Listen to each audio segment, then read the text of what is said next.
It's the knave! And... child! Hey, aren't you supposed to be in Snezhnaya recuperating? What are you still doing in Fontaine? Oh, it's you two. I didn't expect to run into you here. I was unconscious for quite a while after the fight in the Primordial Sea. After I woke up, I realized I was being taken back to Snezhnaya, and well, I couldn't have that now, could I? Not when I've still got unfinished business here in Fontaine. So, I mustered up all my strength and made the journey back on my own. What sort of unfinished business are we talking here? It has to do with Skirk, my master. I really wanted to meet up with her, but by the time I got back, she had already left. I still have so many questions for her. Without any other leads, all I could do was ask the knave to help me track her down. She must have left behind some traces from her time in Fontaine.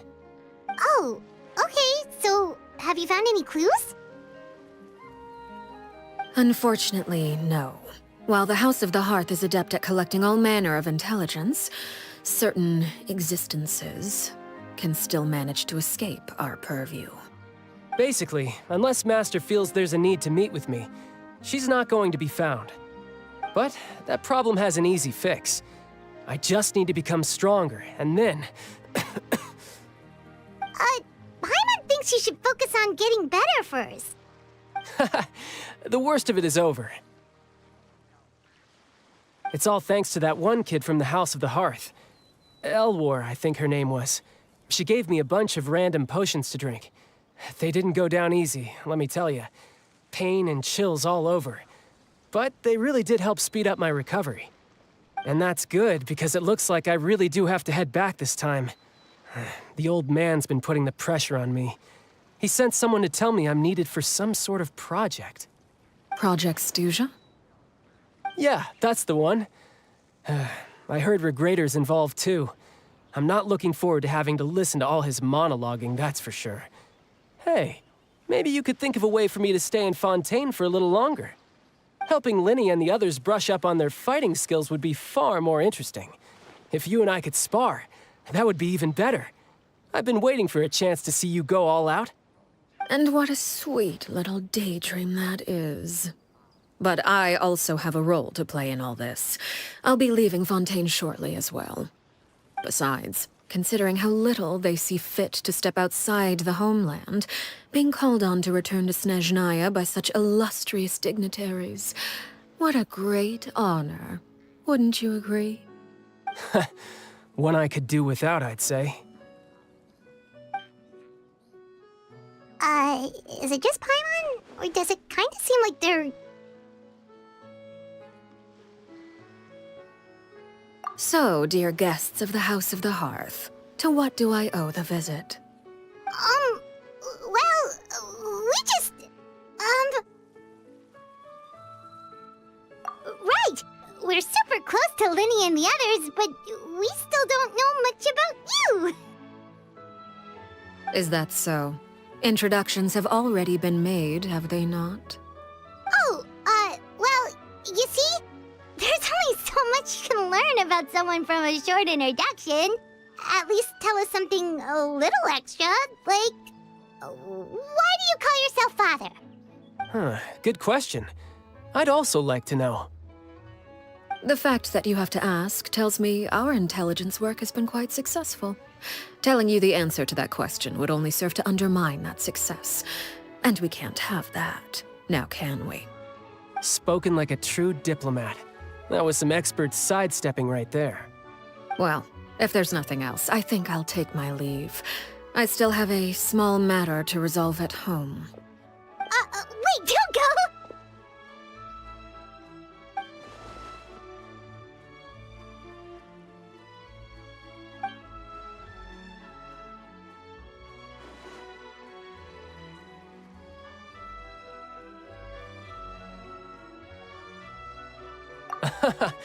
I'd also like to hear the answer to this.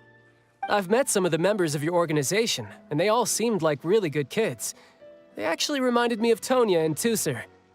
Which, by the way, if you ever betray them, I'm just letting you know, I won't let you off easy. And why would I betray them? Well, you've already betrayed the House of the Hearth once, haven't you? At least, that's what I heard.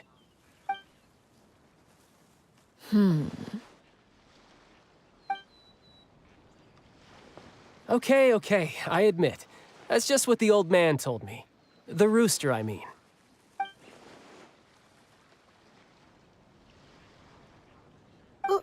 Wait, did you really do something bad to those kids? Never mind what I've done. I'm more curious as to what the mighty rooster had to say. Care to enlighten me? Ah, well, nothing much. Just some stuff about you taking out many other members of the House of the Hearth, and even going so far to attack your own family. I see. Huh. Based on your reaction, I'm guessing it's all a bunch of lies. Hardly. I don't appreciate his particular turns of phrase, but I suppose he didn't say anything untrue. Although, it would be more accurate to say that there is a certain level of prejudice involved, but I don't intend to clear that up just yet. Prejudice has a funny way of concealing the real truth behind certain things, an attribute that I find to be quite advantageous. Call yourself a Fontanian, for example, and people will assume all sorts of things, when the real truth is that this is simply the land where I was raised. Huh? You're not actually from Fontaine? But then why did you try to help out with the prophecy and everything? I was trying to protect the children born in Fontaine. Claiming that I myself was a Fontanian simply made it easier to operate. People would hardly suspect a fellow Fontanian of having any ulterior motives. Who wouldn't want to save their homeland after all? The primordial sea wouldn't have any effect on me, but it would have caused great harm to the House of the Hearth. Well, you wanted extra information, didn't you? There you go. I hope that satisfied your curiosity.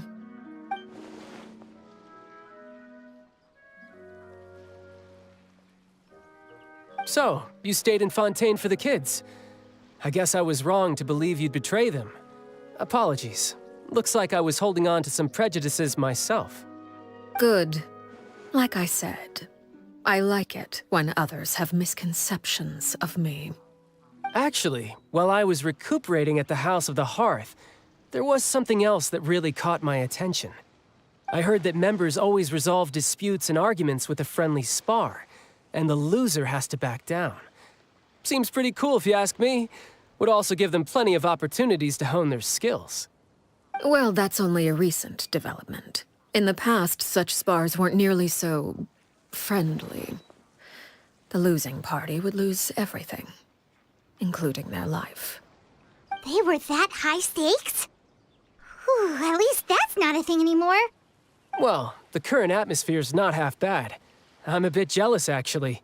You've got so many family members around you, and you even get to live with them. Having a lot of family around means dealing with a considerable amount of bickering and scheming. Once Tonya and Tusser enter their rebellious phase, I'm sure you'll understand. Just imagine.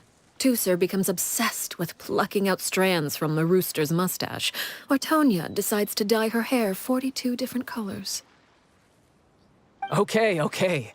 I get the picture.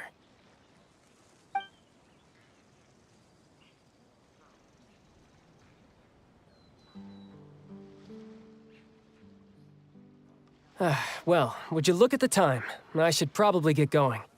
Traveler, Paimon, I'm not sure where our paths will cross next, but the next time we run into each other, we should definitely try and find some time to spar.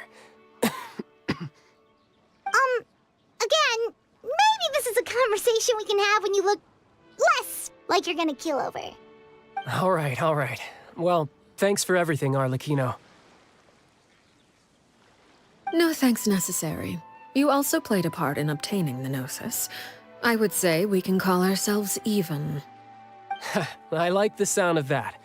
Well, I'm off. See you all some other time. We should probably get going too. Do you want to head back with us? Oh? You want me to leave so soon? Well, you see, I'm rather enjoying the evening breeze. If you don't mind, I think I'll stick around for a bit. I have some things to think about. Apologies for not attending to you like a proper host. Please forgive this slight. I do hope you'll have a pleasant stay. We managed to keep her distracted until nightfall. Good thing Child was there to keep the conversation going. You don't think she suspected anything, do you? Oh, I wonder if Liddy ran into any issues. Let's hurry back and see how everything went.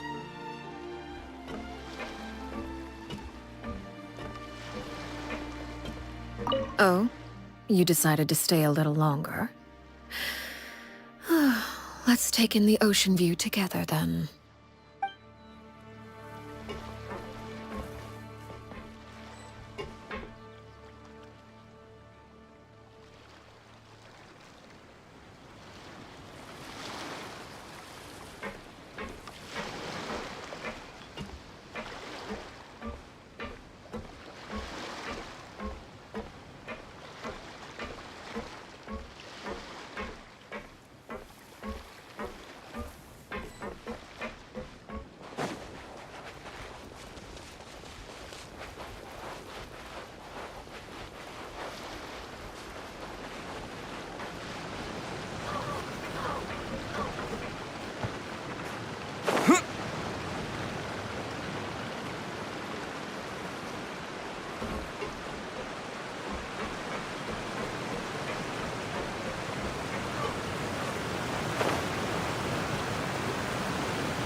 How did everything go?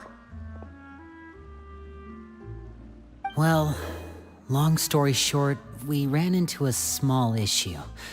Clairvy can't go into the sunlight.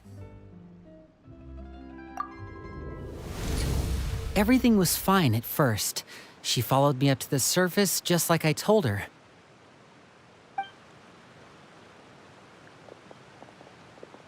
But as I led her out of the shadows and into the sunlight, she vanished. I turned around and there she was, standing at the edge of the shadows, silently watching me. Huh. Maybe she's afraid of sunlight, or... No, it wouldn't be her wish if that were the case. Well, we could always try pushing her into it. Oh, true. I've pretty much tried it all already. Nothing worked. Eventually, the sun went down, so all I could do was bring her back here. How did it go with you, Lynette? Good. I've got the list. It's right here. Really? Well, what are we waiting for? Let's take a look!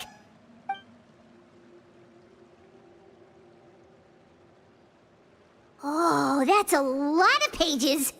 Oh, it's gonna take forever to get through it all. We can each take a section. Here. La Pouillade, L'Endroit, Chambel, Horaire.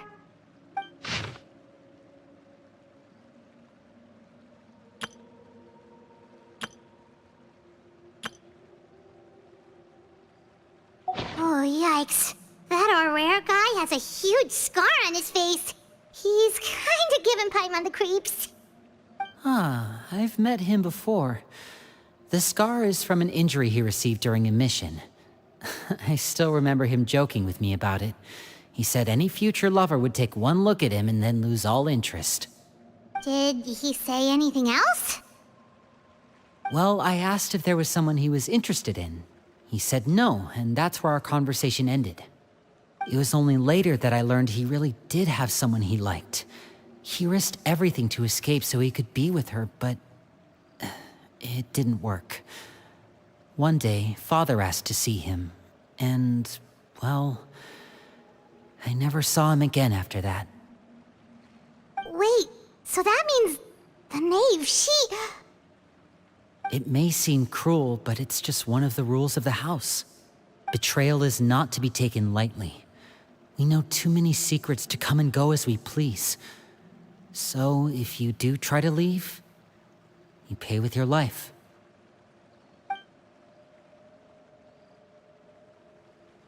Her name's not here, huh? Well, that's not too surprising. It doesn't seem like this list is complete.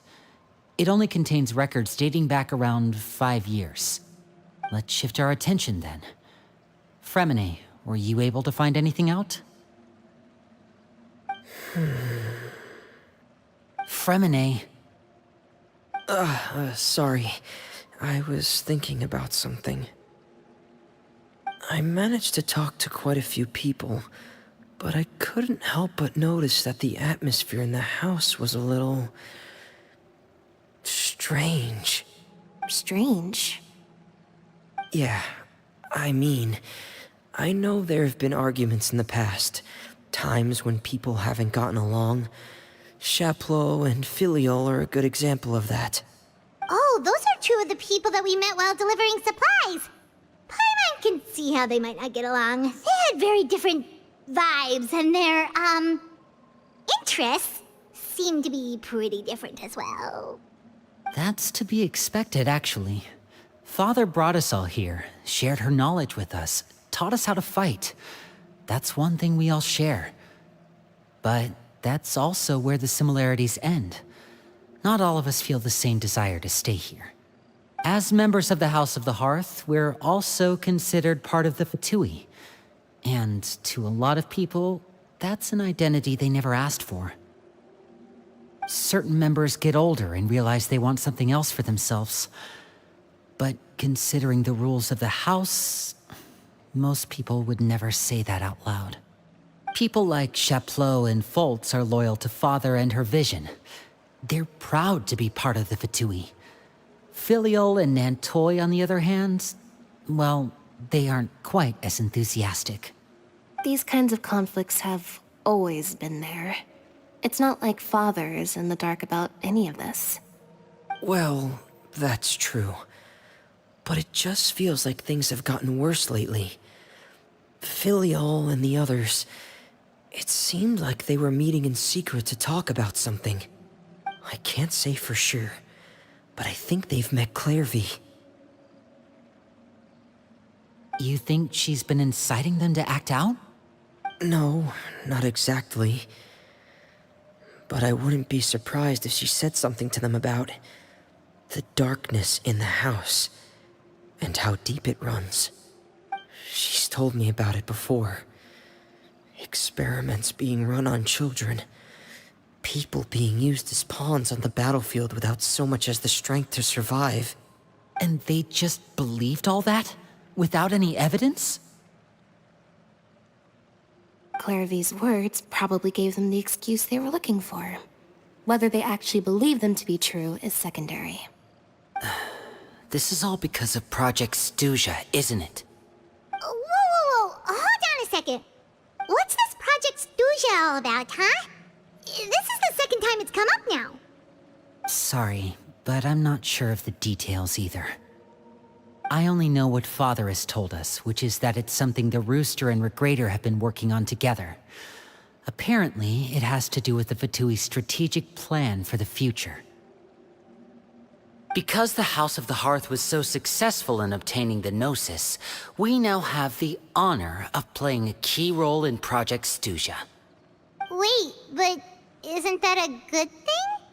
Key role is just another way of saying dangerous role. To us, the whole thing is an inconvenience. Father thinks so too, but she's in no position to refuse. Their plan isn't exactly unreasonable, and they've been funneling the house a lot of funding. It's just that we'll lose a lot of members in the process. Participating in the plan, it's an honor in name only. What they're really trying to do is subdue us.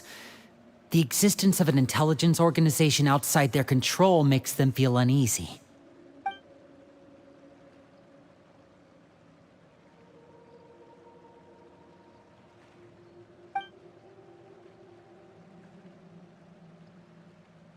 Okay, super complicated top secret Fatui business aside, what does all of this have to do with the conflicts you were talking about earlier? Paimon doesn't get the connection. External pressure has a way of exacerbating internal strife. You can't overlook the power of fear either. People are afraid of dying, and that fear is often the impetus for a lot of stupid decisions. I thought resolving the Clervy situation would make everything go back to normal, but it looks like things are more complicated than I thought. If we leave Filiol and the others to their own devices, sooner or later, Father will be forced to take action. We can only focus on one situation at a time, brother. You're right. Even if we confront Filial and the others, it won't do any good. It might even make matters worse. We should focus on Clervy for now. Well, it's getting late. We should head back and get some rest. We'll try again first thing tomorrow. Lynette, you stick with me this time. Fremine, keep a close eye on Filial and the others. Make sure they don't do anything they'll regret. Good work today, everyone. Have a good night, and I'll see you tomorrow.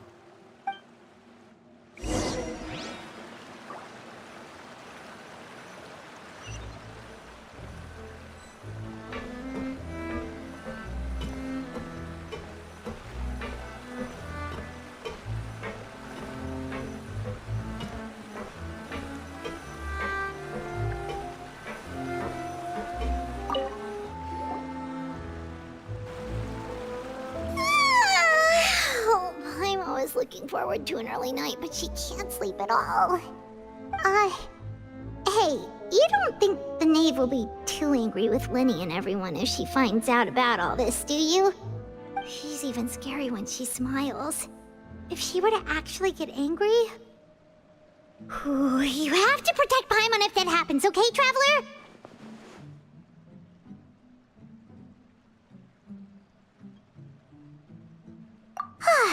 Trust is ever, Traveler. Look! Look over there! Quick! Let's catch up with her before anyone sees!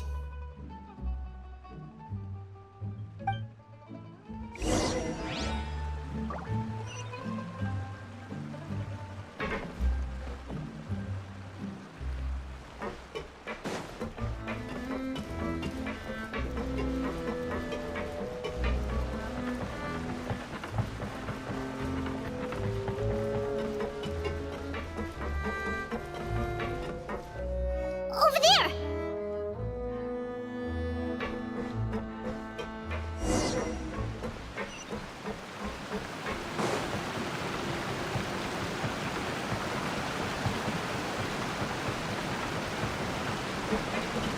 Oh, where is she going?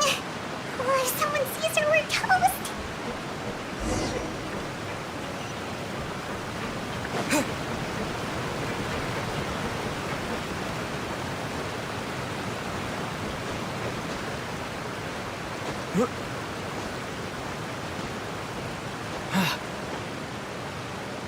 Oh, look! She stopped!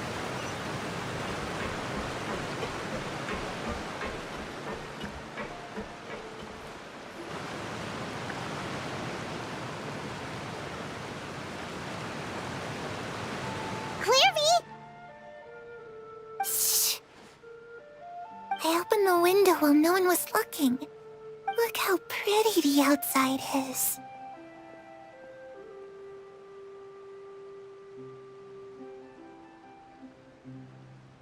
If only I could have more than this. You probably think I'm being silly, huh? All this hopeless resisting. It's better to dream of what I could have than try to make it a reality, right? Please, help us get on the same page here, Clary. We need you to tell us what you know. Can you do that? Sure. Although, After you hear all this, I think you might regret that decision. Everyone in this family is nothing more than a tool, something to be used and exploited. We're all expendable, including me. As long as you're useful, you get to stick around. Lose your value, and you're handed over to the doctor, experimented on, and given a fate worse than death. I've seen it happen again and again, and I've had enough. You're saying the knave did all that? It's just, that doesn't seem like something she would do. She's scary and all, but it seems like even she has lines she wouldn't cross. I knew you wouldn't believe me. Everyone thinks she's a good person. They all think of her like a real mother. Mother? But she doesn't deserve that title. She's disgraced it and tarnished it. And if I had things my way, I'd never see her again. If only Perry were here, she'd understand. Perry. There's that name again. Also, Paimon's getting a strange feeling. It almost feels like she's not really here with us. Paimon can't tell if she's actually talking to us or if she's mistaken us for someone else.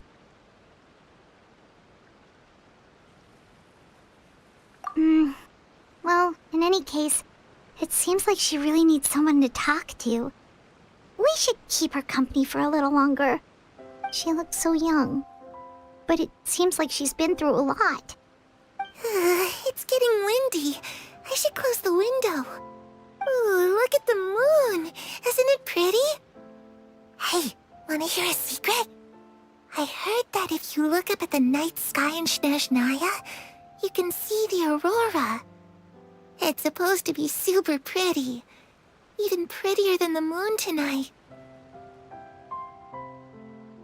Perry and I promised each other that once we're older, we're gonna go see it together. But I can't find her. I'm worried she's also been... No, that wouldn't happen to her. She's special. Mother likes her a lot. I should really go talk to Mother, but we just fought. She doesn't want to see me, and I'm too scared to face her. What should I do?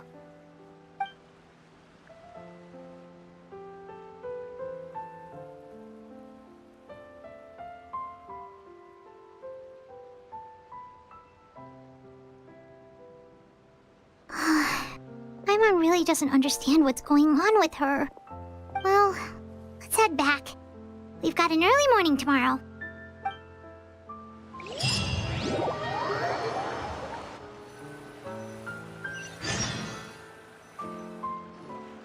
All right, looks like we're all here. Let's go ahead with the plan. Oh? What is it? What makes you ask that? Well, we kinda ran into Clairvy last night, and that's what she told us. We met the doctor back in Sumeru. He's super dangerous, and he's done all sorts of bad things. It's possible that Father and the Doctor have had certain dealings, but I don't think Father would work with him. We're not really on the same side, so there's not a lot of trust between them. That doesn't exactly set the stage for a successful partnership.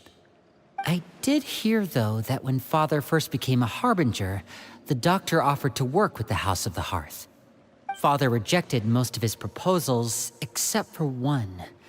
It had to do with some sort of secret experiment. Secret experiment? Could that be what Clairvy was talking about? I don't think so. I don't know any details about the experiment itself, but I do know it's an entirely independent operation. The Doctor only proposed a direction for the research. That was the extent of his involvement. I still don't think that counts as working together. The details of the experiment are confidential, but complete records are kept on all participants. That doesn't seem to be the case with the situation Clairvy referred to. I know you don't agree with some of the Fatui's methods, and I'm not asking you to. But I am asking you to trust us on this. The House of the Hearth has its own principles. There are certain lines we're not willing to cross. Alright, that's good to hear at least. Clairvy seems to think the Knave and the Doctor worked together to do something horrible. If that turned out to be true, Paimon doesn't know how he would even face you guys. It's just that it doesn't seem like Clairvy is lying either. The easiest thing to do would be just ask the Knave directly, but Paimon doesn't think she'd tell us. Father didn't come back last night. She's probably still near the shore. We'll be counting on you to distract her. Lynette, you're with me. Fremine, you know what to do. Be on your guard, everyone. All right, let's get to it.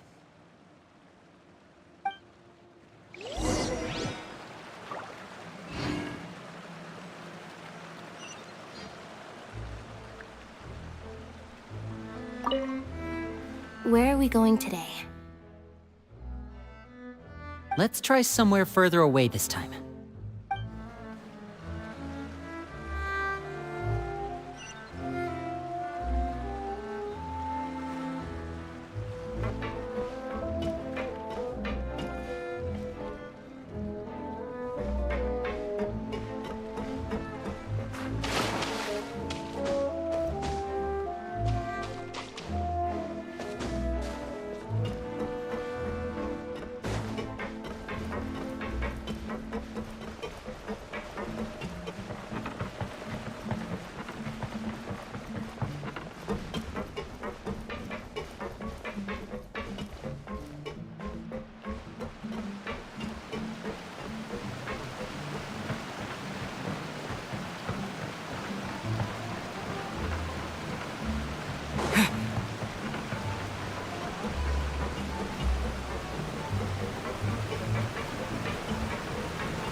Ah, it's you two again.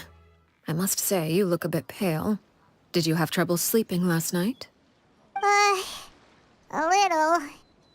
Perhaps if you had less on your mind, you'd be able to absolve yourself of such troubles. So what are you planning to do now?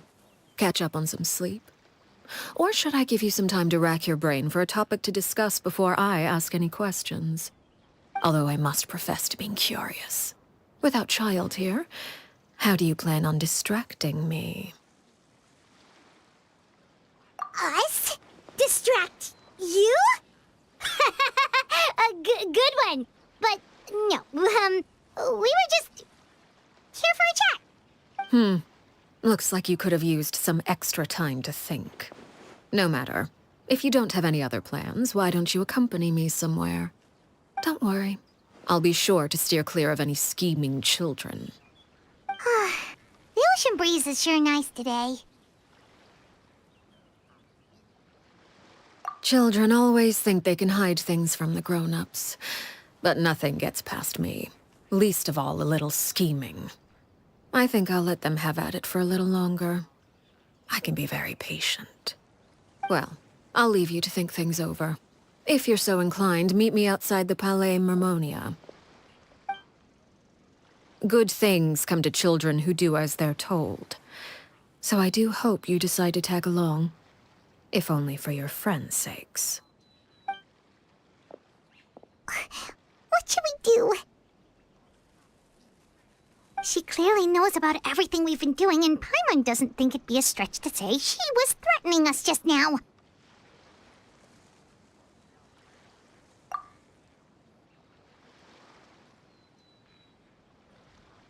Oh, good idea.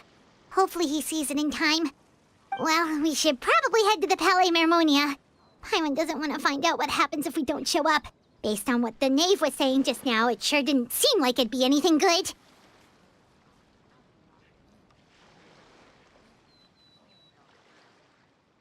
Okay, then we probably shouldn't keep her waiting. It seems like Linny and the others are on thin ice, so let's do our best to not get them in any more trouble.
Seeing as we still have some time before my meeting, we might as well enjoy some pleasant conversation while we wait. I'm glad to see you get along with my children. Being surrounded by good companions is necessary for a child's development. You're not planning on doing anything to them, are you? I assume you're referring to Lenny, Lynette, and Fremine. Although, there's that situation with Filial and Nostoi as well. It appears quite a few people have been acting out lately. No matter. I'm not one to discriminate. All those who betray the house meet the same fate. There are no exceptions. Does that mean you're going to kill them? Oh, are you here to beg for their lives? I'm sorry to disappoint, but the rules of the house change for no one. In my organization, everyone is responsible for their own actions. But don't you care about them at all? They really respect you. They even call you father. You must feel something for them. Any organization in which feelings come before principles is one destined for ruin. The House of the Hearth is hardly an exception. You could say our principles are more stringent than most. Perhaps I can offer you this consolation at least. As our guests, you two will not be held accountable along with them. I would imagine Linny, Lynette, and Fremine will be able to keep their lives. As for Filial, Nostoi, and the others, I'm afraid there's little I can do.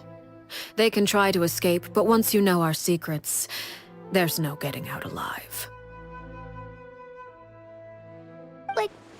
But that's awful. Ah, you seem concerned. Out of consideration for my guests, I suppose I could turn a blind eye for a little longer. If Linny and the others manage to dispose of Clairvy in the meantime, all evidence of their wrongdoing will be lost. In that case, I could hardly punish them for something I couldn't prove. If their efforts are unsuccessful, on the other hand, all will be held accountable. And the punishment will be severe. Of course. Oh, and here, I believe this belongs to you. Do try and keep better track of it next time. It takes a considerable amount of time to train a bird like this. It would be such a pity if you were to lose it. Permanently. Wait, where did you get that? Well, I'm afraid that's all the time we have to chat. Now, for the matter at hand. I asked you to meet me here because I have business at the Palais Mermonia. It has nothing to do with you, but I think it would be prudent for you to stick by my side for the time being. There will always be time later to run off and tell Linny what you've learned.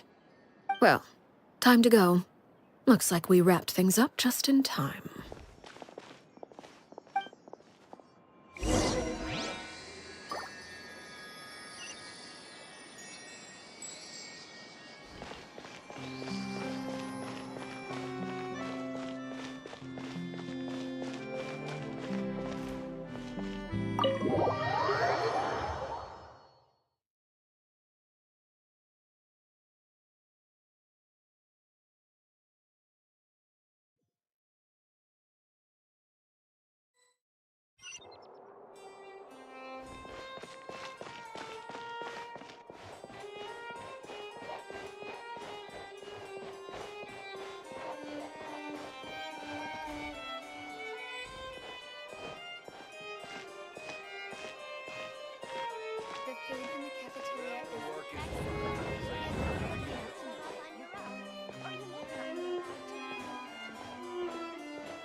It's been a while, Monsieur Neuvillette. I must say, I wasn't expecting my meeting request to be approved quite so quickly. The Palais Mermonia operates with an efficiency worthy of admiration. It is only right that an esteemed diplomat such as yourself should be afforded the proper level of respect. Although, if I may speak plainly, I must confess that I did not anticipate we would have the occasion to meet again after presenting you with the Gnosis. I see you brought the Traveler and Paimon with you as well. If I may inquire as to the purpose of your visit. I'll be departing Fontaine shortly. There is, however, an outstanding matter that I would like to see resolved before I go. It requires a rather lengthy explanation, I'm afraid. So I took the liberty of explaining everything in this proposal. Please review it at your leisure, Monsieur Neuvillette.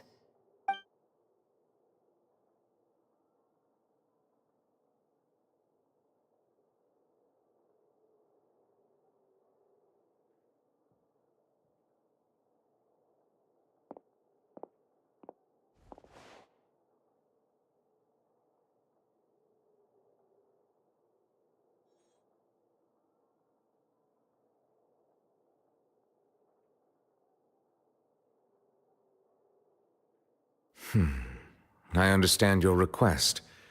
However, at the risk of causing offense, I must admit that I fail to see why you would wish for such a thing.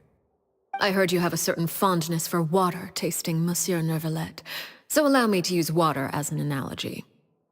A family is like a large body of water with countless rivers flowing in and out. As someone who watches over this system, I would hope that each river that flows from the source will eventually reach the ocean. Of course, objectively speaking, I know this is impossible.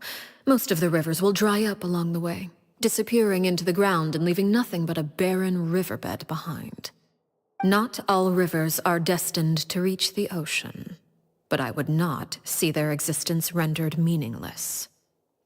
I believe the water that flows within them is simply meant for a different destination, like a field in need of irrigation. Or perhaps the glass of a certain water-tasting enthusiast. Did you get any of that, Traveler? Your words paint an optimistic picture indeed. Allow me to remind you, however, few among us are willing to sip from a glass filled with tainted water. It may have been tainted at one point in time, but not to worry. I'll make sure it's strained of all impurities and returned to its cleanest form.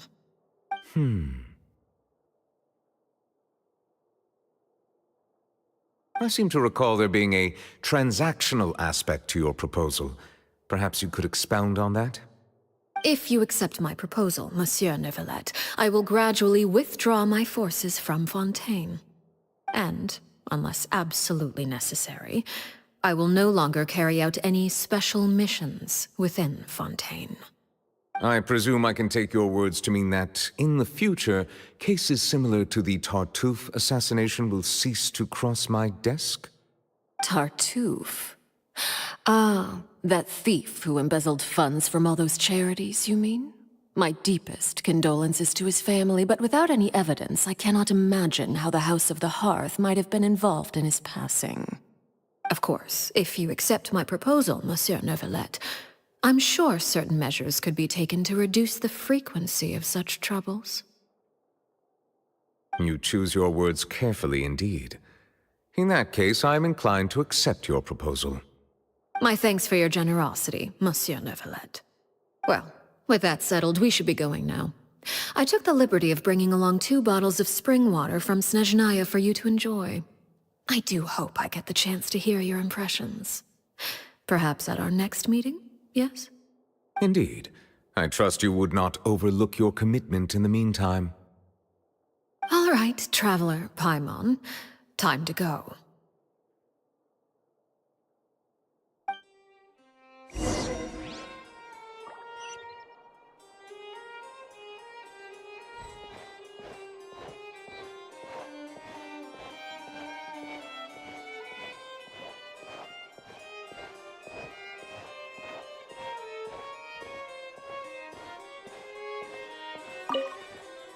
I believe I've told you before that my emotions easily resonate with those of others. Yet in the few meetings I've had with that Harbinger, I haven't been able to sense any aspect of her emotional state. Her mind is like a still body of water.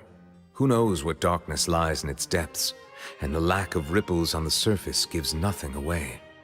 It's unclear whether this is her natural state of being, or whether it's an incredible strength of will that gives her the ability to master her emotions.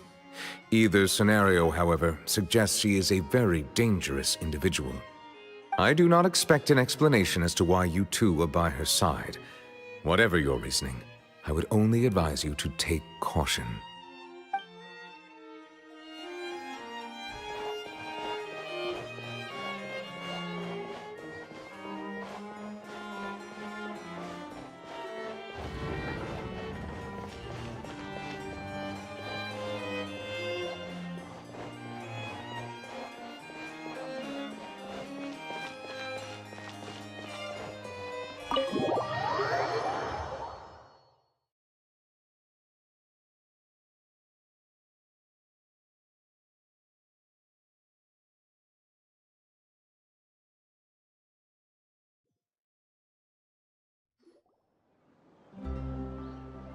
So, what exactly were you talking about back there?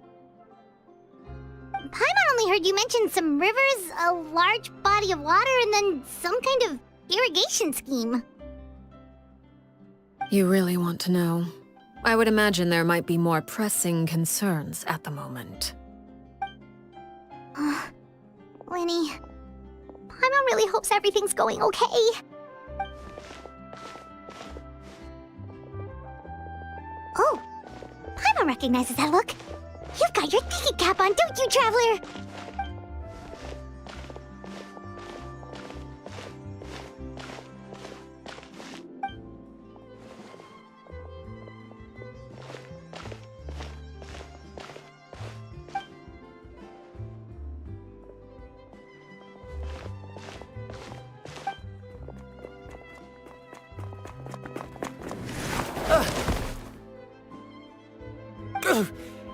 Oh, shoot. Are you all right? Oh, jeez. I'm so sorry. I was so focused on selling these papers, I wasn't looking where I was going. Well, let me make it up to you at least. Here, take this paper. On the house.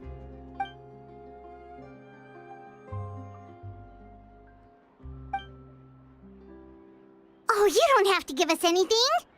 Please, I want to. It's not like I'm short on supply.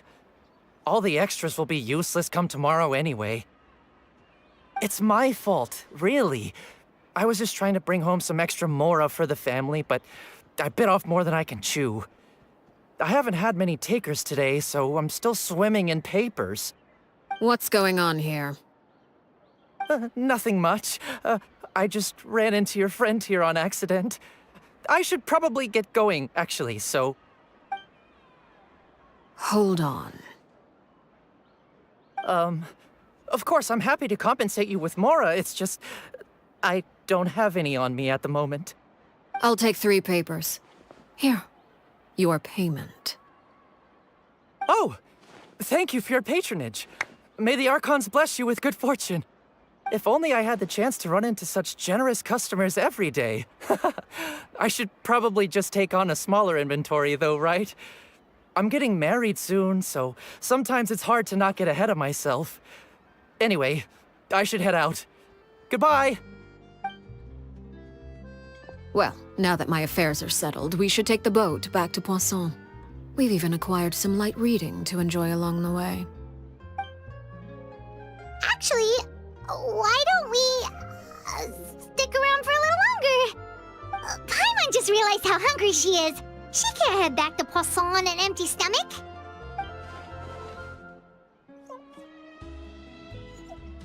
It appears you two are under the impression that delaying our return will somehow alter the situation in your favor.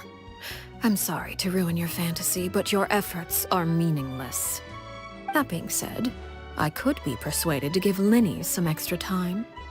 I just have one condition. If you agree to my request, I'll even answer some of your questions. You're quite curious about Clairvy, are you not? and my relationship to her. Wait, why are you being so generous all of a sudden? You're not gonna ask us to do something bad, are you? You overestimate yourself. You don't have the talent for bad things. Then what can you possibly... The most important consideration in a negotiation is that both sides receive something they want. Demands and threats only get you so far. Wonderful. Here it is. When the time comes, make the choice that you deem most appropriate in the situation, and lend your help to the House of the Hearth. Okay, sounds normal enough. But what do you mean, when the time comes? When is that supposed to be? That is for you to decide. Then we have a deal. Follow me.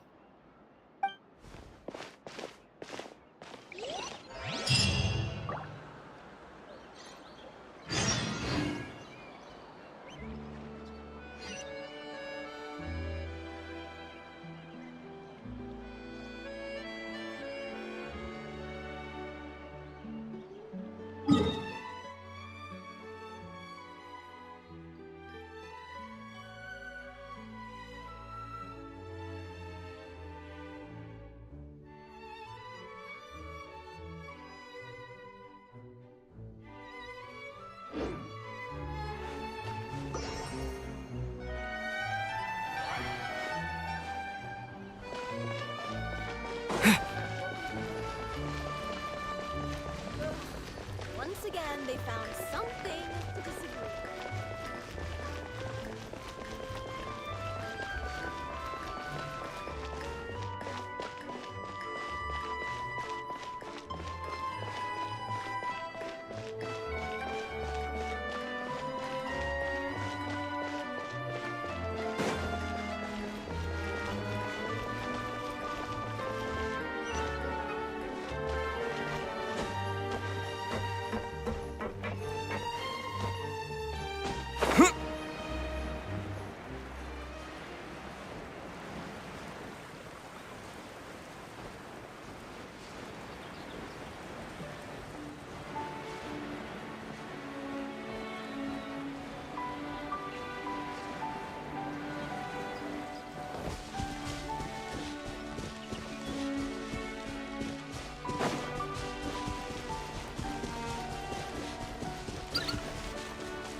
What is this place?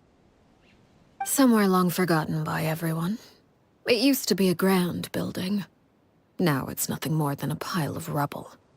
No one comes here anymore, nor does anyone care about what once happened here. Although, this place does have something to do with the story I'm about to tell you. It was before I became a Harbinger, and before Linny and the others joined the House of the Hearth. Due to certain events, I first killed Clairvy and then her mother. And this is where it all happened. You were the one that killed Clairvy? Patience now. Allow me to explain Clairvy's side of the story first. I'll start from the beginning. Clairvy was 6 years old when she was brought by her mother, Crucibina, to live in the House of the Hearth. From the outside, it seemed like a fairy tale. A thriving family made up of kind adults and friendly children. Crucibina was the knave at that time, and the House of the Hearth was under her control. She was Clairvy's mother by blood, but she was also the mother to all the children in the house. Clairvy was happy here, for a time. But she quickly realized that being part of this family wasn't a fairy tale at all. It was a kind of purgatory. Purgatory? Exactly. The House of the Hearth takes in war orphans from all over Tevat. But as for how to raise them, that depends entirely on the person in charge. Crucibina came up with a novel idea. She would teach the children to fight, force them to duel each other, and then crown as the king of the house the child who proved themselves most worthy of inheriting her title. It's difficult to estimate the number of children who died or were maimed in the process. There's little I can say about the ones who died. The ones that emerged with permanent injuries, on the other hand, well, they still served a purpose. They would be handed over to the doctor to be experimented on, or sent away on dangerous missions. Nothing more than tools to be used and then discarded. So those were the experiments Clairvy was talking about. But what actually happened to her? You said that Clairvy was Crucibina's daughter, so if Clairvy tried to convince her to stop what she was doing, Crucibina probably would have listened, right? Despite being Clairvy's mother, Crucibina cared little for her daughter. She forced Clairvy to join the House of the Hearth only as a means to demonstrate her own impartiality as a mother, to prove that she treated all her children equally. Clairvy did try to convince her mother to change her ways, but it was to no avail. After her efforts failed, the only other option was to rise up and try to fight back. Unfortunately, the other children had already been thoroughly indoctrinated into the illusion of happiness Crucibina had created. Of course, there was one exception. Someone Clairvy's age who knew the truth about the House of the Hearth. Her name was Peruere. Wait, the friend that Clairvy mentioned? Friend, huh? I suppose we can call her that for now. Clairvy was a cheerful and passionate person with a tenacious spirit. Peruere, on the other hand, was rather cold-blooded. Her cold-blooded nature allowed her to see through Crucibina's facade. Yet, it was also this cold-bloodedness that prevented her from acting against it. At least at first. While Clairvy longed for freedom, Peruere was convinced that, amid all the fighting and violence, she would make it until the end. Despite their differences, the two became fast friends, united by their knowledge of the truth. Clairvy told Peruere that she hoped to create a real family, where no one would be killed or sacrificed. There may have been a certain naivete to her ideas, but Clairvy proved her determination many times over. She tried countless times to run away, ask for help, or expose the truth. But her efforts only earned her beating after beating. The only thing that kept her going was her strength of will. Even with her body racked with pain, she would still stand on her tiptoes and open the window at night. She and Peruere would look out at the moon together, a fierce longing for freedom shining in her eyes. But one day, that light simply vanished. Oh no. What happened? Her hopelessness resulted from a culmination of things. 10 years had passed. 10 years worth of failure after failure. She and Peruere weren't children anymore, but finding any chance to escape still seemed as hopeless as ever. It was during this time that Peruere suggested a new plan. If escaping was out of the question, why not take down the very person sitting on top of this throne of lies? Mother herself. Clairvy rejected that proposal. She claimed that, as a famous Harbinger, Crucibina possessed an unimaginable amount of power. Trying to kill her would have an incredibly low chance of success. Clairvy never gave another reason, but Peruere could see it written all over her face. Clairvy still thought of Crucibina as her mother.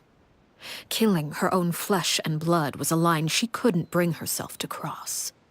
If she couldn't escape and fight back, then only one option remained. Precisely. Death was the only way that she felt she could be free. It happened during a duel. When she arrived at the dueling ring that day, her partner turned out to be none other than Peruere. The very person that had stood by her side all those years. It was a fierce battle. But ultimately, Clairvy decided to let Peruere end her life. From that moment on, Peruere's journey was one written in flames. When the rain finally came and washed it all away, there she stood, the sole victor in Mother's endless game of slaughter. A trail of corpses strewn across her path to success. It was the very result she had predicted 10 years prior. Even then, she believed she would make it until the end. She wasn't surprised by the fact that she emerged as Mother's undisputed heir. Rather, her success left her with an inexplicable sense of restlessness. She was unsettled. And there was only one thing that could quell that sensation. Perhaps you two would like to take a guess as to what it was? Crucibina, you mean? But... Correct. This is the place where Peruere killed her best friend. A mere year later, this is also the place where she fought tooth and nail to kill the mother they shared. The moment she acted, any conception of what was right or wrong ceased to matter. It's one of the principles of the house. Only those who survive get to write the rules. Peruere won the battle, and became a Harbinger herself. After which Her Majesty, the Tsaritsa, bestowed upon her a new name. Arlecchino. So the Perry Clairvy was talking about... It was you all along. You're Peruere. Arlecchino is just a name you got later. I left that name behind long ago.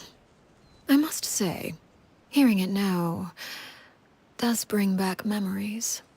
After I defeated Crucibina, the moniker of Mother died with her. I chose to forego the title she called herself, and even chose to give up my own name. I rebuilt the House of the Hearth under a new identity. Not only as Arlecchino, but as father. And that is where the story ends. Any more questions? Yeah. Based on what you just told us, Clairvy wasn't a little kid when she was killed. So the Clairvy we met... Was she really a spirit at all? I suppose you could call her an illusion born of flame. Her existence is like ashes to a fire. Something left over in the wake of blaze and ruin.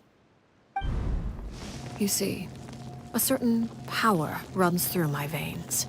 It's not unlike a curse. My flames leave behind shadows of anything they consume. Of course, the chances of those shadows morphing into a sentient entity are exceedingly slim. Clairvy is a very special case. Clairvy died when she was 16 years old, but what emerged from the flames was her 6-year-old self, Her appearance wasn't the only thing affected. Most of her memories were lost to the blaze as well. Memory is a mysterious thing indeed. Losing a portion of your memories will alter your sense of self. Lose 10 years' worth, however, and it would be like living in the past. Like returning to a version of yourself that never grew up. No wonder Paimon got such a weird feeling when we were talking to her. Perhaps I should put it this way. Clairvy is someone trapped in time. It may seem like she exists with us in the present, but she truly lives in the confines of her own past. So if all of that is true, then you must have known about Clairvy for a long time. Indeed. She's a rather volatile and unstable entity. Sometimes she would look after the children. She's even saved some of their lives. But other times, she would hide from me and become obsessed with revealing the truth about the house to anyone who will listen. Shadows don't have the capacity to learn or grow. Any new information they encounter is quickly forgotten over time. Your attempts to expose Clairvy to sunlight. They failed, yes. The reason is actually quite simple. In Clairvy's mind, the house is impossible to escape. And it is this very perception that traps her there. But no matter. All I have to do is kill her again, and all will be resolved. I don't anticipate so much as a single speck of ash will be left behind this time. Wait! Paimon can understand why you might want her gone, but isn't there another way? So what if she's trapped in her 6-year-old self? She's still your friend! At least talk to her first! It's too late for that. She broke the rules, and now she must be punished. That goes for Filial and Nantoi as well. She's had quite the effect on them. I hope you understand. The difference between Crucibina and myself lies in our formulation of the rules, not our policy for enforcing them. Upholding the rules without question is a trait we both share, because that is how a household should be run. Is this really what you want to do? Whatever could you mean? Don't you want to say a proper goodbye at least?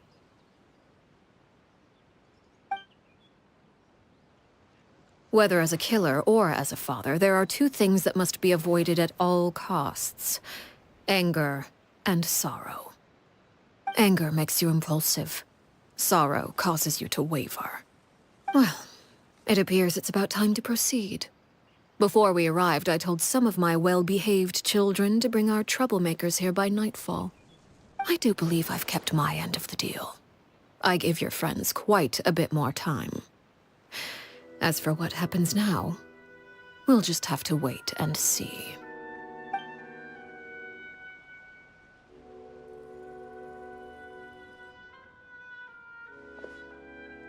Here they are, Father. You gonna execute him? Seeing something like that would actually be a first for me. Lenny! I'm sorry. I heard about how you helped buy us more time. But I still failed. I couldn't find a way to fulfill her wish. Huh? Are you... Perry? Indeed, it's been a while, Clairvy. Perry! Shh, stay right there. I'm sorry to postpone our reunion, but first I believe certain scores need settling.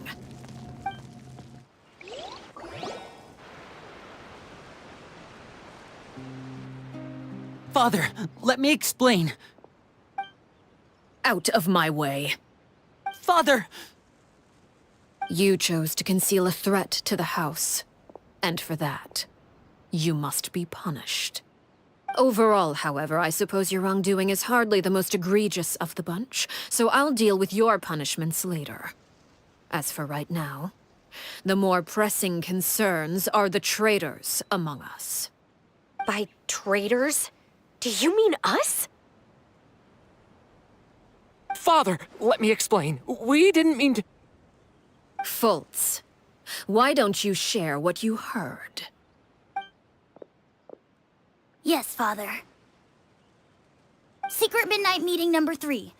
Participants, Filial, Nantoi, Sato, Toddy. Nantoi clearly said, if only Father wasn't the one who took us in. Sato added, I'm sick of this life. I just want to live as a normal person. Filial was the worst of them all.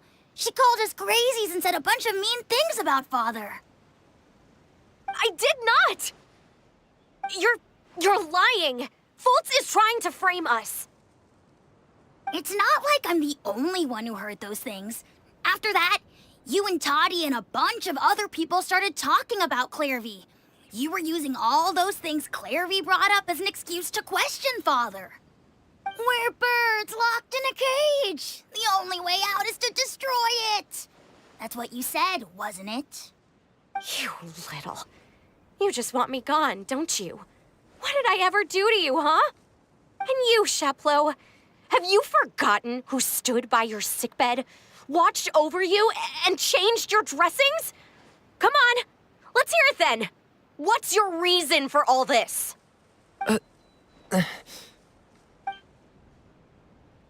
You're wrong, Filial. We don't want you to die. You're our family. Liar. You wouldn't be doing this if that were the case. So why? Why have you backed us into a corner? We all live in the House of the Hearth. You know the type of work we do, Filial. A single betrayal can cost dozens of us our lives. It's not like it's never happened before. That kind of thing is hard to forget. That's why the House of the Hearth cannot tolerate any form of betrayal. Ever since we came to Poisson, you've had 7 secret meetings. A lot of the things you talked about really crossed the line. You've been spying on us for half a month? Wait a second. Now that I think about it, the move to Poisson was just a way to make it easier to spy on us, wasn't it? Because we were all in one place. You've had this planned all along. Filial, Nantoi, I'm sorry. I owe you both my life. I owe Clairvy too. If it weren't for all your help after I got poisoned, I wouldn't be standing here today. If this were any other situation, I would do anything to repay that kindness, even if it cost me my life. But rules are rules. I'm sorry. My hands are tied. Why? Why? That's enough, Filial. We made a mistake, and we should own up to it. We broke the rules, plain and simple. And now we have to face the consequences. I'm sorry, Sheplo. Fultz. I'm sorry, Father. We accept our punishment. Sheplo, according to the rules of the House of the Hearth, how should these traitors be punished? All those who betray the house pay with their lives. And so it shall be.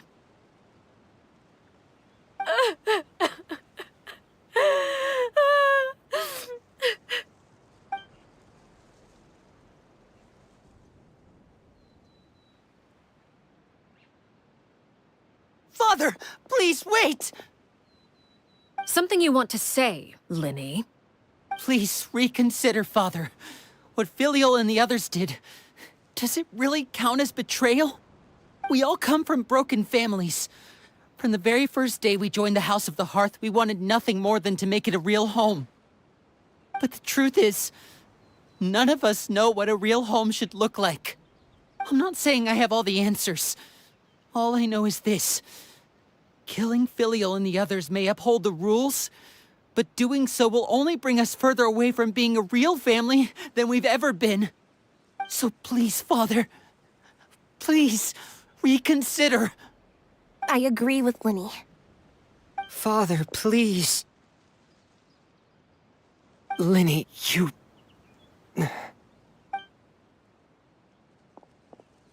I also agree with Linny.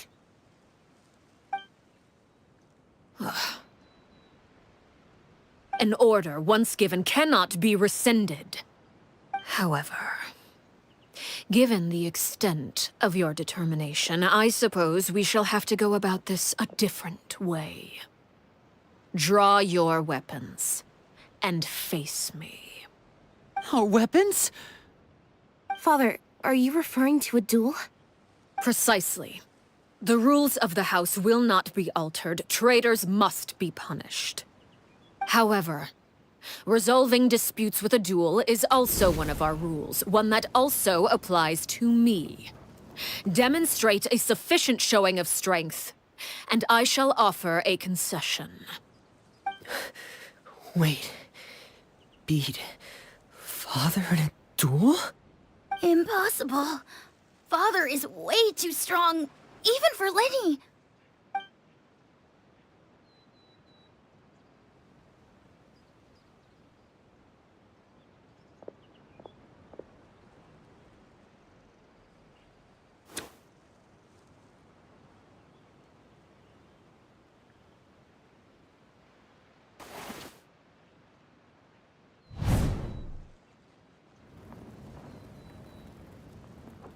Did you hear that, Traveler?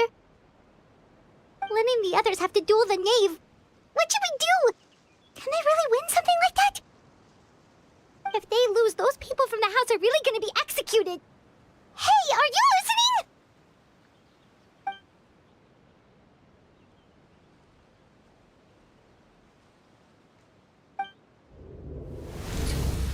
Don't you want to say a proper goodbye at least? Anger makes you impulsive. Sorrow causes you to waver.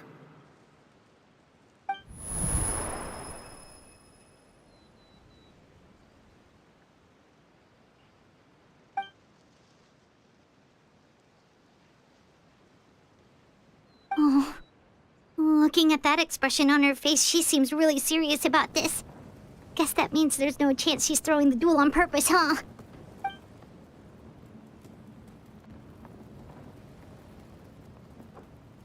When guests are around, families are often on their best behavior. And any disputes are less likely to escalate. When the time comes, make the choice that you deem most appropriate in the situation, and lend your help to the House of the Hearth.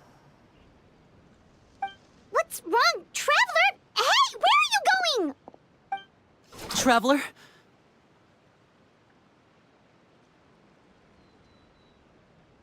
You're asking to join the duel against the Knave? I'll allow it. We do have a ready-made dueling ring at our disposal, after all. All I would advise is this. Keep a firm grasp on your weapon, and give it your all. Any less, and you may just lose your life.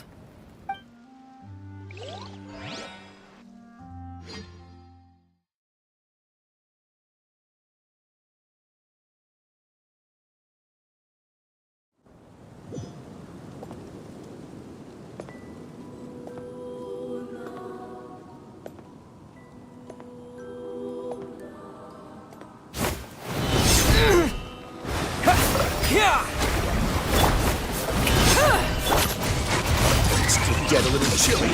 Is it my turn now? Watch out for Father's movement! Right? Sing flames!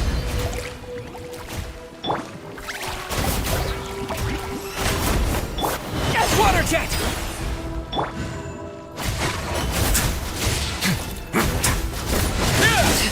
How amusing. Are you alright? Now that's more like it. Closer now. Bombs away! With these rising flames! Let my name echo in Is it song! my turn now?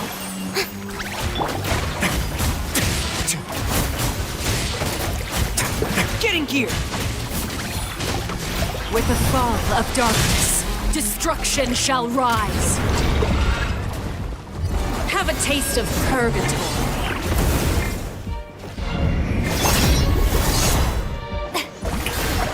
Look at Watch out for Father's movement! trapped like a bunch of helpless animals.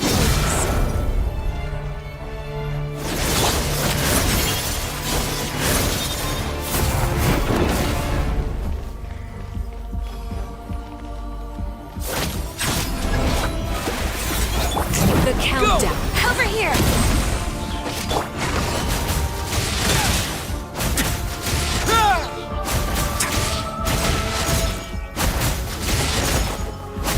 Have a sick trip.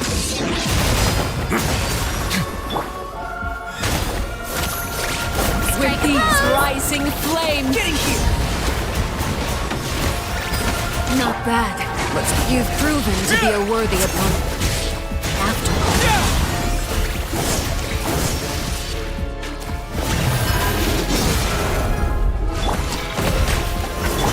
Not bad. You've proven to be a worthy opponent. Watch out for Father's movements! Spare your energy. Running is of little use.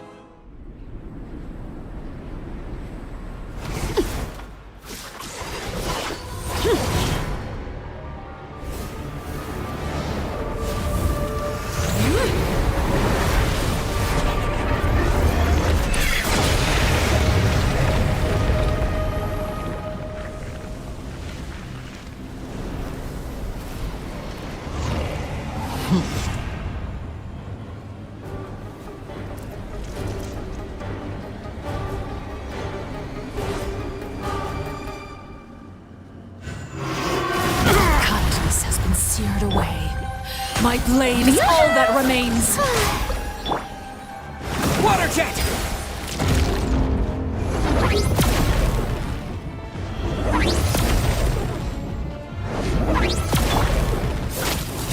Watch out for Father's movements! Look out!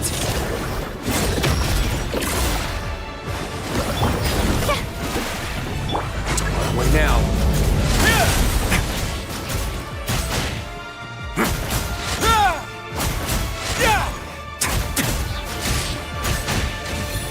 Now's our chance!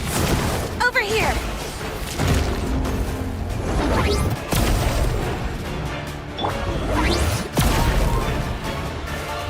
May I present? Water jet! Bombs away! Let's begin. Stay cool. Watch out for Father's movements! Look out! Sometimes only the beginning.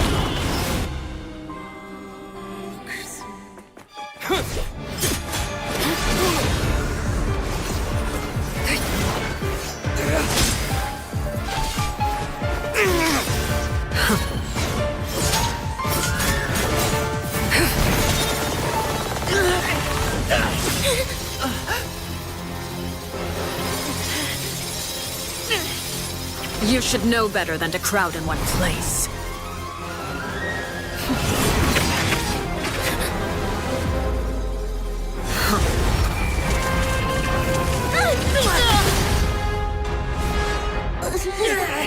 Oh, I know. No! I'm sorry, Father!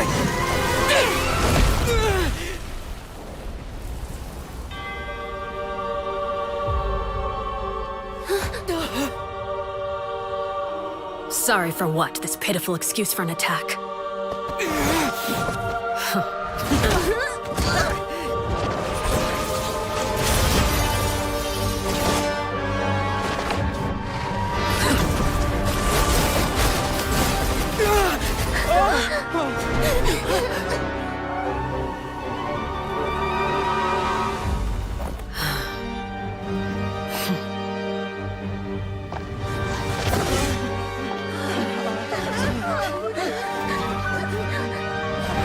Father, no!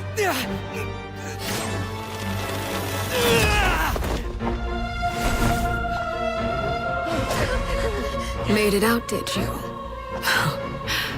You're stronger than I expected.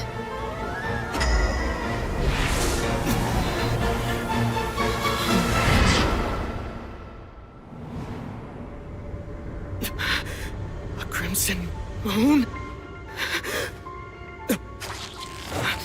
I can't move. move!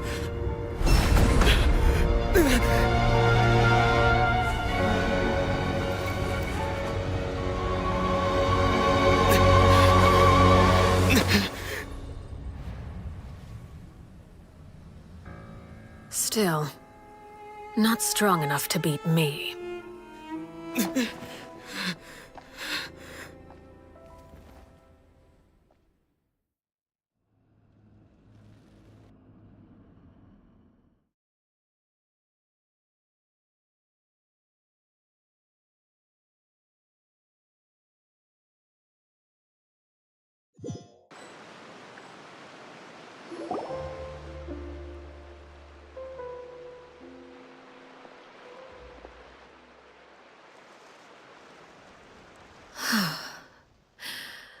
I believe we can end things here.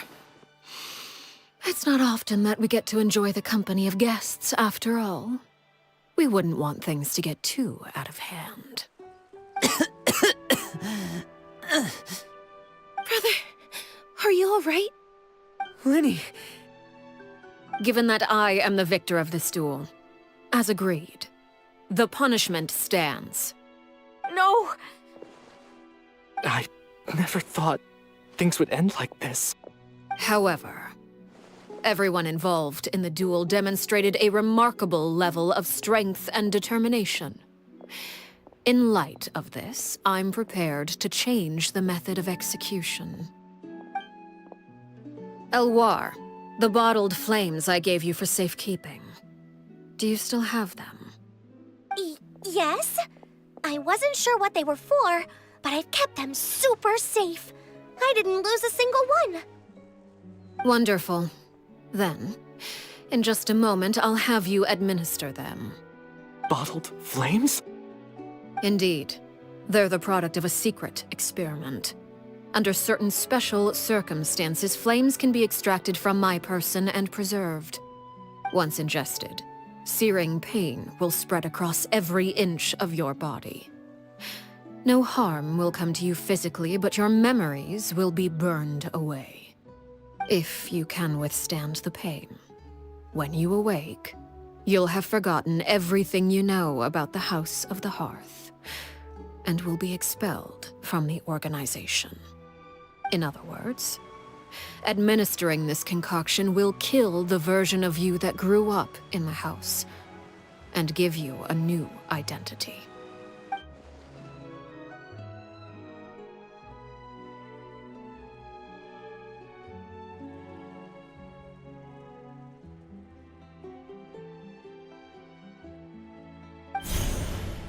Memory is a mysterious thing indeed. Losing a portion of your memories will alter your sense of self.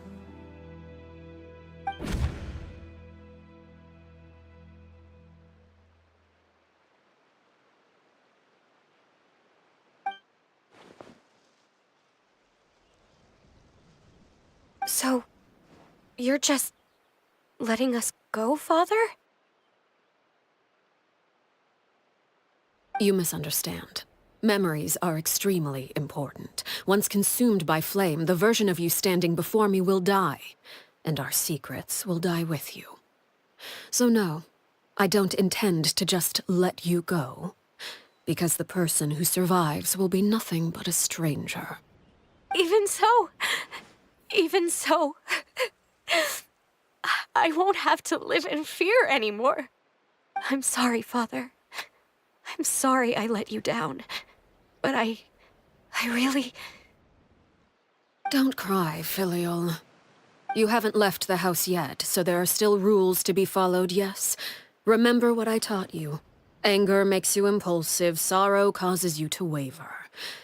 Don't let yourself be controlled by your emotions. Of course. I'll remember. Dry your tears, and go pursue the life you really want. Yes, Father. Chaplot, Fultz, Elwar. Take them back to Poisson. And bring Lenny and the others as well. I prepared 3 extra vials of bottled flames. As for whether to take them, the choice is yours. Goodbye, children. The next time we meet, I will no longer be your father. Thank you for all you've done for the house. I hope you have bright futures ahead of you.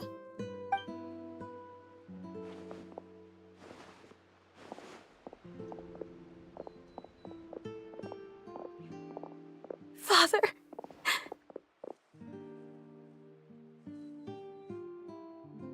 Let's go.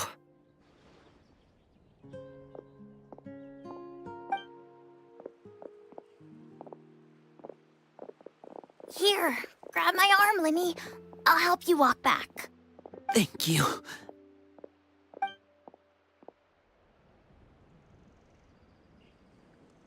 Clairvy.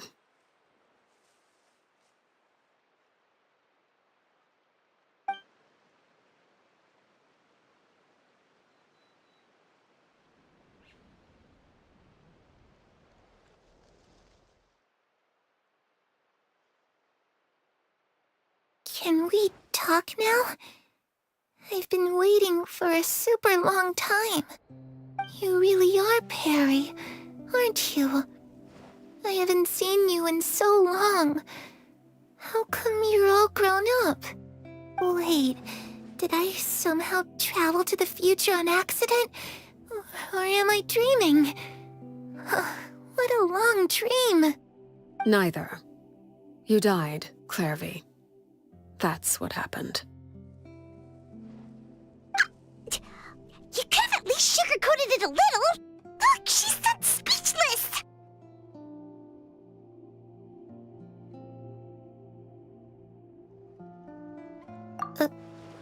Oh. Okay then. Huh? That's it? You accepted it just like that? Yep. If that's what Perry says happened, then I believe her. Perry wouldn't lie to me. Plus, I don't really need to know why I'm like this. I'm more curious about what happens in the future. If you're a Harbinger now, Perry, that means Mother is gone, isn't she? Can you tell me about it? I want to know what happened to her. And to me. You never stopped trying to defy fate. At first, no one believed you. You could only vent your frustrations to the moon. In fact, you often sought comfort in the night sky. You wanted to see the aurora, so one night we promised each other we would go to Snezhnaya to see it together. Later on, you tried to run away, but you were brought back each time. Mother spared your life, but it wasn't out of kindness.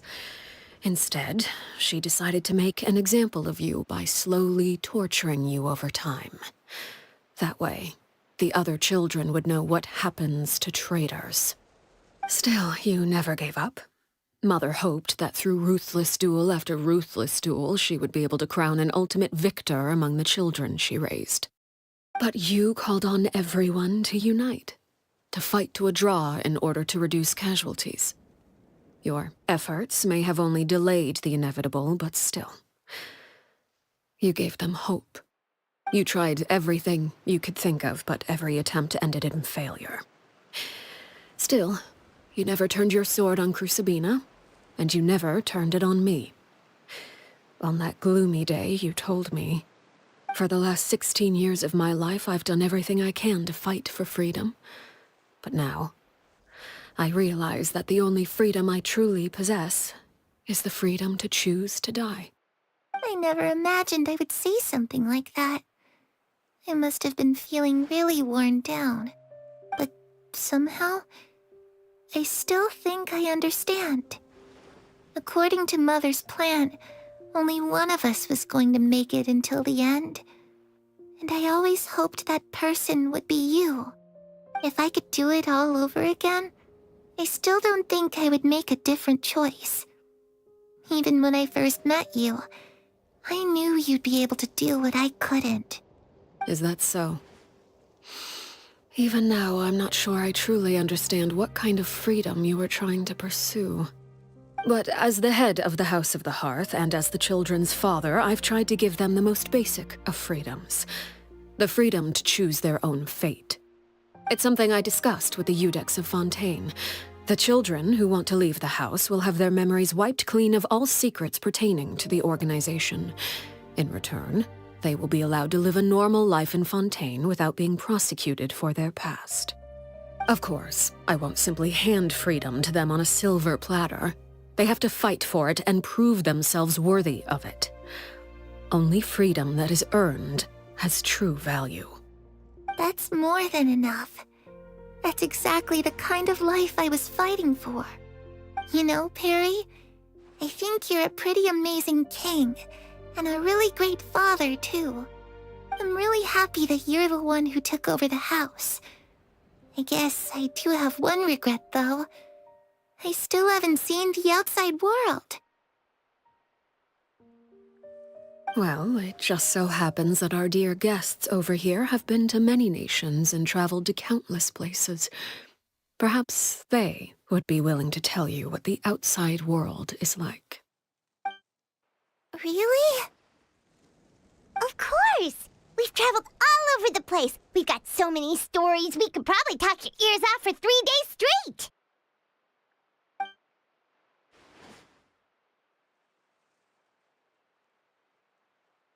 You know, I used to dream of being a bard. Playing the lute while singing into the winds of freedom. Even if there was no one there to listen, I would have continued to sing no matter what.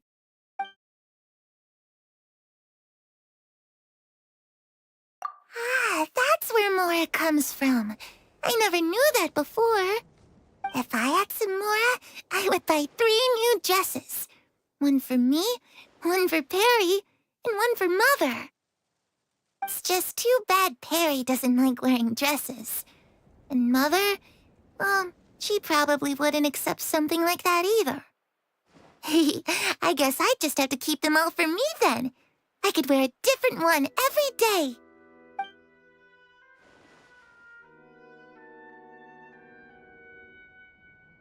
Those yokai you mentioned, what do they look like? I once saw a drawing of this one guy with horns on his head and a super scary face. Are there any yokai like that? Oh, sounds like you're talking about an Oni. Yep, we've met one, and let Paimon tell you, they're not nearly as scary as they look.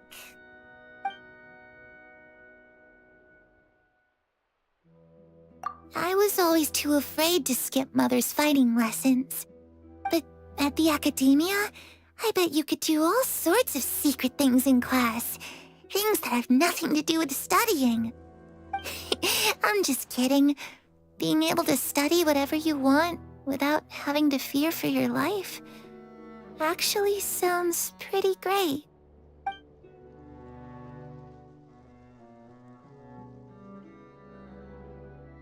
The situation was super dangerous. Lenny and Lynette were accused of committing a crime, and they were going to have to stand trial at the Opera Epicles. Oh no, that must have been hard for all of you. What happened next? Don't worry, we were able to turn the situation around super quickly, all thanks to Detective Paimon, of course. How'd you do that?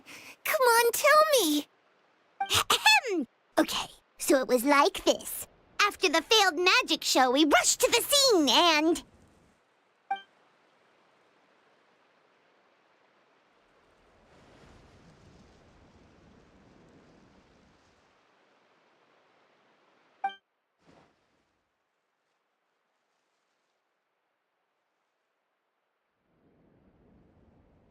Shadows don't have the capacity to learn or grow.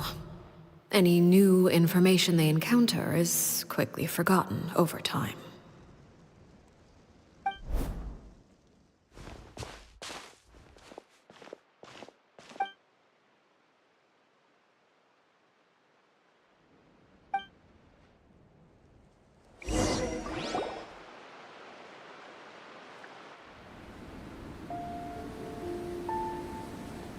Clairvy, you've worked tirelessly from the shadows to overthrow the House of the Hearth.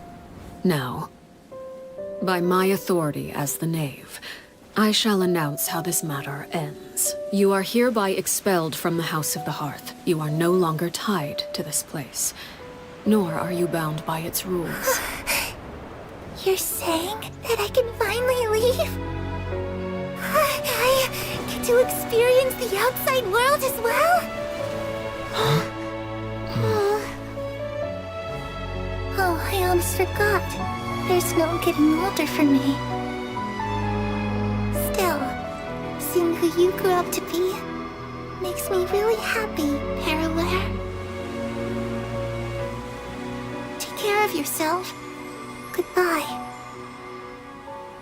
May we meet again someday.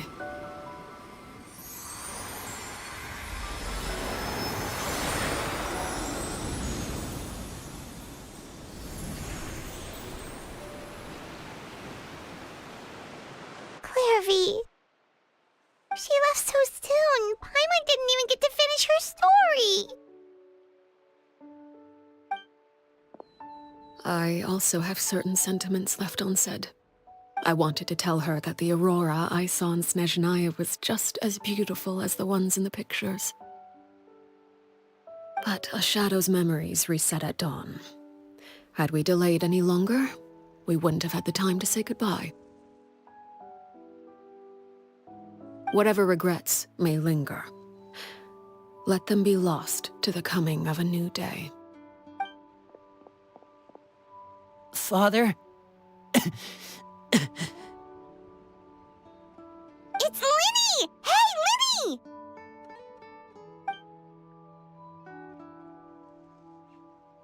What is he doing back here? Let's go check it out.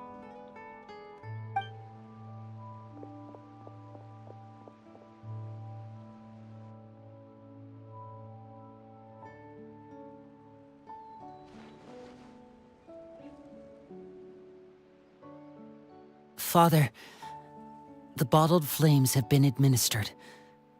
Filial and the others have left the house. And you? What have you decided? Thank you for giving us that choice, Father. But we never wanted to leave the house. It's the only home we've ever known. Lynette and Fremine feel the same way. They're recuperating back at the Hotel Bouffe d'été. But I decided to come back and tell you where we stood. I'm sure you're well aware of the expectations I have for you. I want you to follow in my footsteps and become the next king of the house. Yet you seem to have different ideas. I must admit, I'm rather surprised by your decision to stay. There's nothing wrong with choosing to live a quiet life. Leading this organization is a heavy responsibility, one not so easily carried by someone forced onto the throne. I just never understood what you saw in me. What made you believe I was deserving of that throne? You're brave, talented, and, most importantly, you cherish your family. You would do anything to protect them, even if it costs you your life.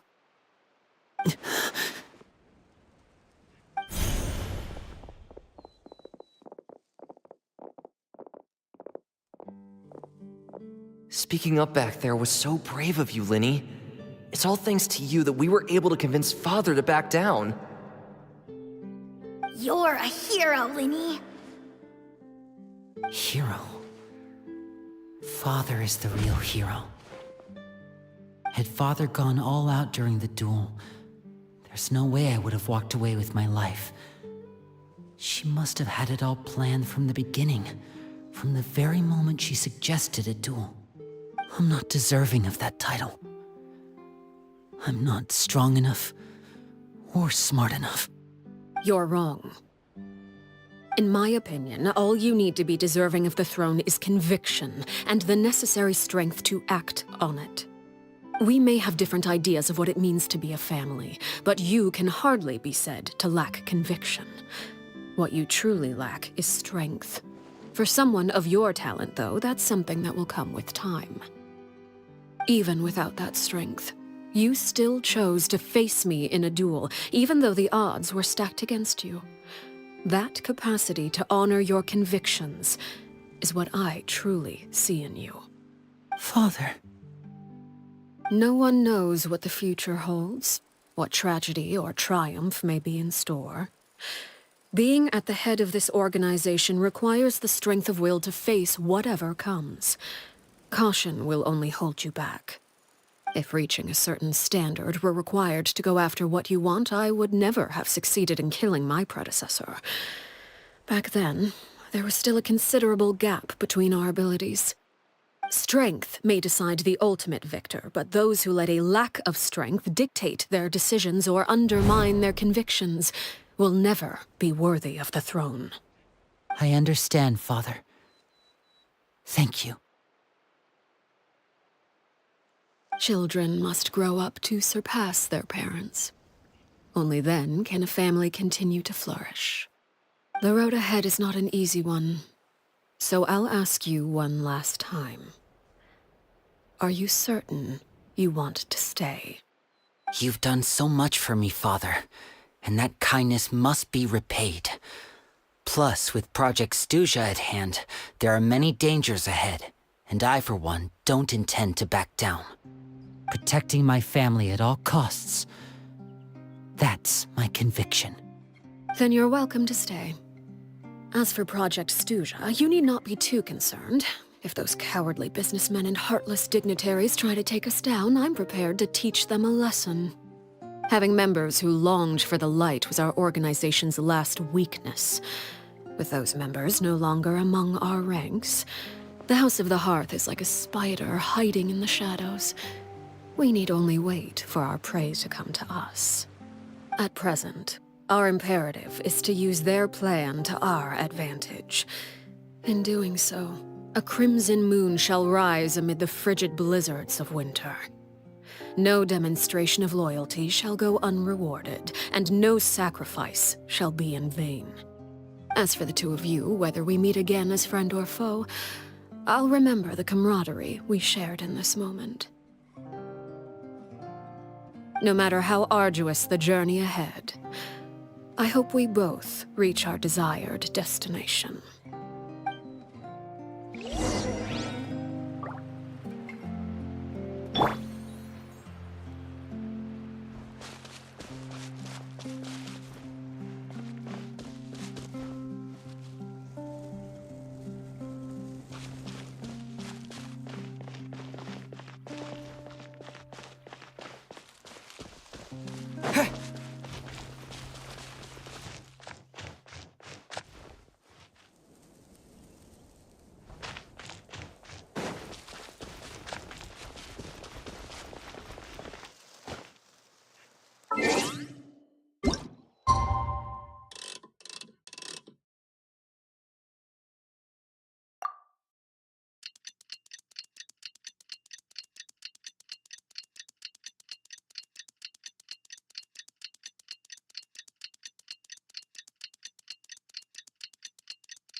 Nat and Fremine were recovering at the Hotel Bouffe d'été? Oh, Paimon wonders how they're doing. Maybe we should go check on them.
Water jet!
Lynette? Fremine?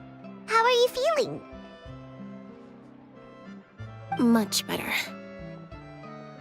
Whew, what a relief! What about you? Are you feeling alright?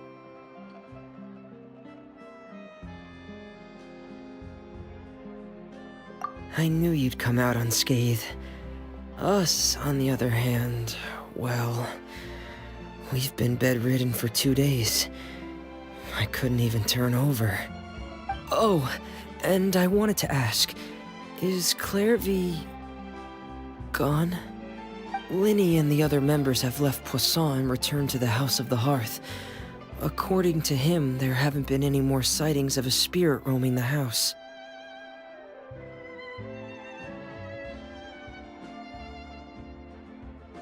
I see. I'm glad. Father came to check up on us 2 days ago and told us about what happened with Crusabina and Clairvy. Actually, I've met Crusabina before.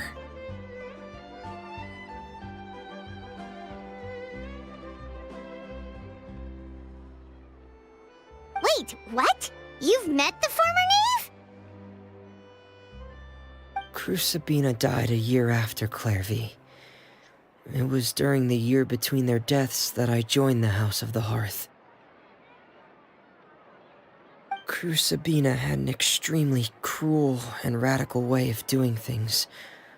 While she was alive, the atmosphere in the house was suffocating. When I joined, though, the experiment she valued so much had already come to an end, and all the people involved, dead and injured alike, were gone. Crusabina never talked about the past with us newcomers. A couple of months after I joined, Father killed Crusabina and burned all her files.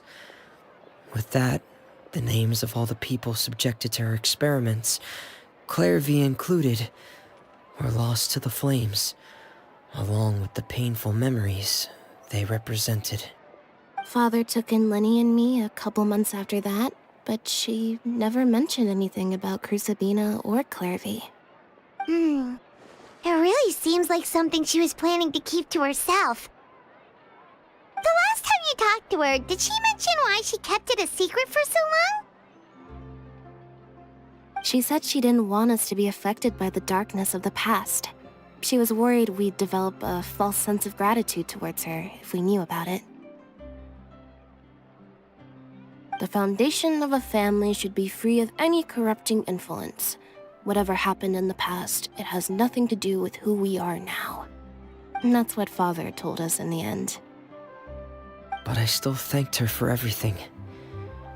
It was only after hearing about what Crusabina did that I finally realized how insignificant our lives could have been.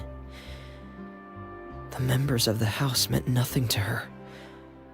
To say that she valued them in any way, even just as a tool, would probably be giving her too much credit.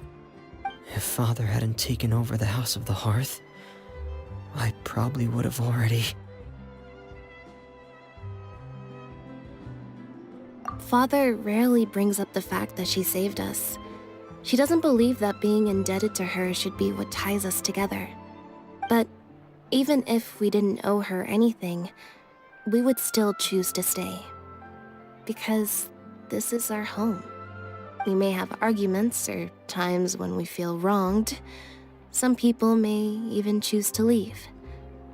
But as long as Father is here, we will always have a home. Whether the path before us is bathed in sunlight or shrouded in shadow, we'll follow Father wherever she chooses to go. So I wanted to say thank you for helping us make it through this crisis. Without your help, we could have lost a lot more along the way. Oh, we didn't do anything, really.